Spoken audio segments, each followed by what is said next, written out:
मंदिर बनाने की तैयारी चल रही थी तो वहीं दूसरी तरफ मंदिर की भूमि को लेकर कानूनी विवाद भी शुरू हो चुका था। एक तरफ श्री कृष्ण जन्मभूमि ट्रस्ट था तो दूसरी तरफ शाही ईदगाह मस्जिद से जुड़े लोग। लेकिन इस विवाद में 1968 में एक अहम पड़ाव तब आया जब पहली बार दोनों पक्षों में समझौता हो गया।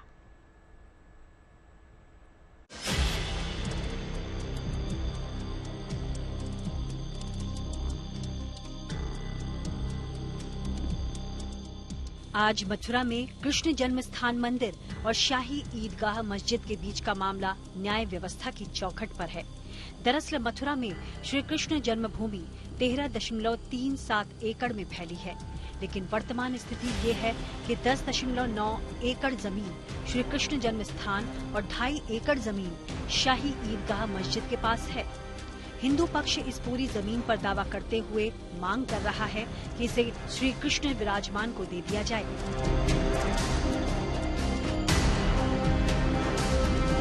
दरअसल मंदिर से जुड़े इस कानूनी विवाद की नींव मंदिर के निर्माण से पहले ही बन गई थी। 1946 में पंडित मदन मोहन मालवीय की मौत के बाद जुगल किशोर बिड़ला ने इस जमीन की देखरेख के लिए श्री कृष्ण जन्मभूमि ट्रस्ट स्थापित किया था। साल 1967 में जुगल किशोर बिड़ला की मौत हो गई। कोर्ट के रिकॉर्ड के अनुसार 1968 से पहले परिसर बहुत विकसित नहीं था। साथ ही 13.37 एकड़ भूमि पर कई लोग बसे हुए थे।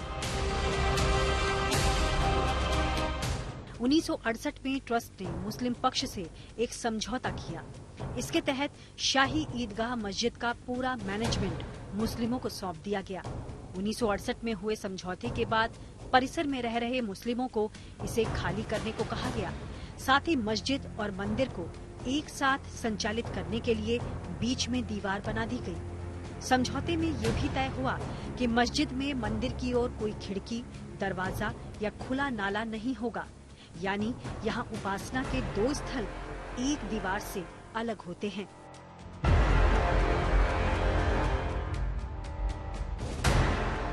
याचिकाकर्ताओं ने तर्क दिया है कि 1968 का ये समझौता धोखाधड़ी से किया गया था और कानूनी रूप से वैध नहीं है। उन्होंने कहा कि किसी भी मामले में देवता के अधिकारों को समझौते से खत्म नहीं किया जा सकता है, क्योंकि देवता कार्यवाही का हिस्सा नहीं थे। साथ ही दलील ये भी दी गई है कि ट्रस्ट को अधिकार ही नहीं था कि वो समझौता करे। इस मामले पर 1973 में एक और वाद दाखिल किया गया।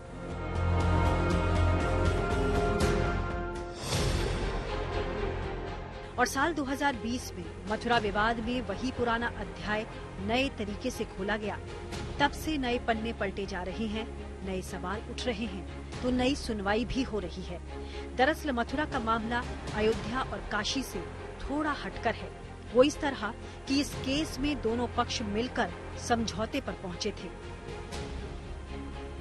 2020 के बाद से इस केस की टाइमलाइन पर गौर कीजिए। संपत्ति विवाद के अंतर्गत आने वाले इस मामले में सिविल कोर्ट ने डिक्री दी थी। 2020 में सिविल कोर्ट के आदेश को चुनौती दी गई। सितंबर से अक्टूबर 2020 के बीच 10 केस दाखिल हुए। सबसे अहम केस रंजना अग्निहोत्री का माना गया। रंजना अग्निहोत्री केस में धोखे से समझौते की दलील दी गई। केस के जरिए विवादित जमीन पर मालिकाना हक मांगा गया। 30 सितंबर 2020 को सिविल जज ने इसे खारिज कर दिया और समझौते को वैध माना। जनवरी 2021 में सिविल जज के आदेश को चुनौती दी गई। दिसंबर 2022 में मथुरा अदालत ने सर्वे का आदेश दिया। मई 2023 में इलाहाबाद हाई कोर्ट में केस की सुनवाई का फैसला आया।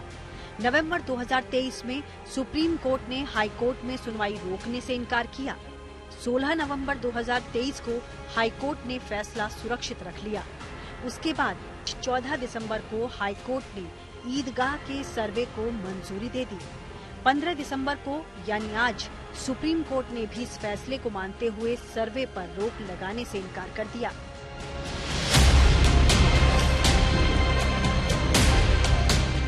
बता दें कि हाई कोर्ट ने सर्वे के लिए एडवोकेट कमिश्नर की नियुक्ति को भी हरी झंडी दे दी है। अब 18 दिसंबर को हाई कोर्ट इस पर फैसला सुनाएगा कि सर्वे का काम कब तक शुरू होगा और उसके बाद 9 जनवरी 2024 को सुप्रीम कोर्ट में इस मामले की सुनवाई होगी। इलाहाबाद हाईकोर्ट ने जब से शाही ईदगाह मस्जिद का सर्वे किए जाने का आदेश दिया है, तब से हिंदू पक्ष में जश्न का माहौल है। हिंदू पक्ष मिठाई बांटकर खुशी का इजहार कर रहा है। दरअसल हिंदू संगठन लंबे समय से ईदगाह मस्जिद को सील करवाने और इसके सर्वे की मांग कर रहे थे। सर्वे के फैसले से उन्हें उम्मीद है कि अब अयोध्या में रामलला के मंदिर की तरह ही मथुरा में भी भव्य कृष्ण मंदिर के निर्माण की राह खुल सकेगी।